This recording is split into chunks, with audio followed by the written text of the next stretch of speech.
Hi hello வணக்கம் and welcome to 70mm channel. So இன்றைக்கி இந்த வீடியோவில் நம்ம பார்க்க போகிற இன்ட்ரெஸ்டிங்கான ஒரு காசிப் என்ன அப்படின்னு பார்த்தீங்கன்னா, பட வாய்ப்புக்காக அட்ஜஸ்ட்மெண்ட் இறங்கி வந்து ஓகே சொன்ன நடிகை. நடிகைக்கு வயசு கிட்டத்தட்ட 39 வந்துடுச்சு. 40 வயசு தாண்டிட்டா தமிழ் சினிமாவில் ஒதுக்கிடுவாங்க அப்படின்றது நல்லாவே தெரிஞ்ச நடிகை அட்ஜஸ்ட்மெண்ட்டுக்கு ஓகே அப்படின்னு சொல்லியிருக்காரு. தமிழ் சினிமாவில் திறமையான நடிகை அப்படின்னு சொல்லி பெயர் எடுத்த இந்த நடிகை இடையில் சில காலம் குடும்ப பிரச்சனையால் தமிழில் நடிப்பதை வந்து தவிர்த்தார். அப்போது அந்த டைமில் பீக்காக இருந்தார். நிறைய பட வாய்ப்புகள் தமிழில் கிடச்சிச்சு.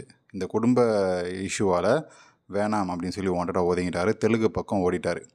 அங்கே தெலுங்கில் வந்து சூப்பராக யூஸ் பண்ணிக்கிட்டாங்க. கவர்ச்சி பொருளாகவே யூஸ் பண்ணிக்கிட்டாங்க நடிகையை. சமீப காலமாக மறுபடியும் தமிழில் நடிக்க ஆர்வம் காட்டிகிட்ருக்காரு. அது ஏன்னா தெலுங்கில் வியாபாரம் ஆகலை. அங்கே வந்து கவர்ச்சி காட்ட நிறைய நடிகைகள் வந்ததால் இந்த நடிகைக்கு வேலை இல்லாமல் போயிடுச்சு. ஸோ இதனால் தமிழில் நடிக்கக்கூடிய, அதாவது நடிப்புக்கு முக்கியத்துவம் இருக்கிற மாதிரி படங்களை நடிக்கலாம் அப்படின்னு சொல்லி வந்திருக்காரு. எதிர்பார்த்த அளவுக்கு அவருக்கு கதை சொல்கிறதுக்கு கூட யாரும் வரல. அந்த முன்னணி நடிகர்களுடைய பட வாய்ப்புகள் எதுவும் அமையவும் இல்லை. கவர்ச்சி ரோல் கூட நடிக்க யாரும் கூப்பிடல. ஸோ இந்த நிலையில் காமெடி நடிகருக்கு ஜோடியாக நடிக்க அவரை வந்து படக்குழு அணுகியிருக்கு. முதல்ல தயங்கினார். காமெடி நடிகருக்கா அப்படின்னு சொல்லி இழுத்தார். அதுக்கப்புறம் வந்து நம்பர் நடிகையே இது போன்ற கேரக்டரில் நடிச்சிட்டாங்க, உங்களுக்கு என்ன அப்படின்னு சொல்லி ஒரு மாதிரி பேசியிருக்கிறாங்க கதை சொன்ன வந்தவங்க. ஸோ இதனால் வந்து அரை மனசாக ஓகே சொல்லிவிட்டு சம்பளம் மட்டும் பெரிய தொகையாக கொடுத்துருங்க அப்படின்னு சொல்லி கேட்டிருக்காரு.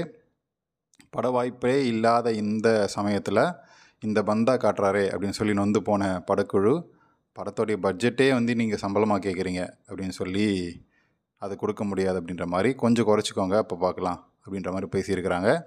சரி, வேறு ஏதாவது படம் கிடையாதான்னு பார்ப்போம் அப்படின்னு சொல்லி வேறு பட வாய்ப்புகளுக்கு கிடைச்சா இல்லை, கிடைச்சதான்னு பார்த்தா இல்லை.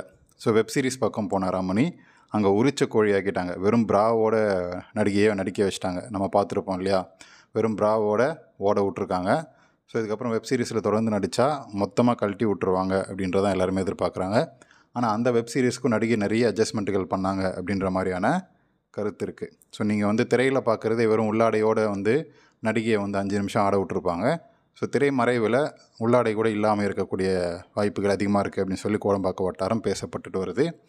ஸோ நடிகை வந்து இவ்வளோ வயசானதுக்கால பட வாய்ப்பும் இல்லாத இந்த சமயத்தில் வெப்சீரிஸ்லையாச்சும் நம்ம வந்து காசு பார்க்கலாம் அப்படின்றதுக்காக கவர்ச்சியும் வந்து இறங்கி காட்டுறதுக்கு ஓகே சொல்லியிருக்காங்க. அது மட்டும் இல்லாமல் அட்ஜஸ்ட்மெண்ட்டுக்கும் தாராளமாக வந்து ஓகே சொல்லியிருக்கிறாங்க இந்த நடிகை.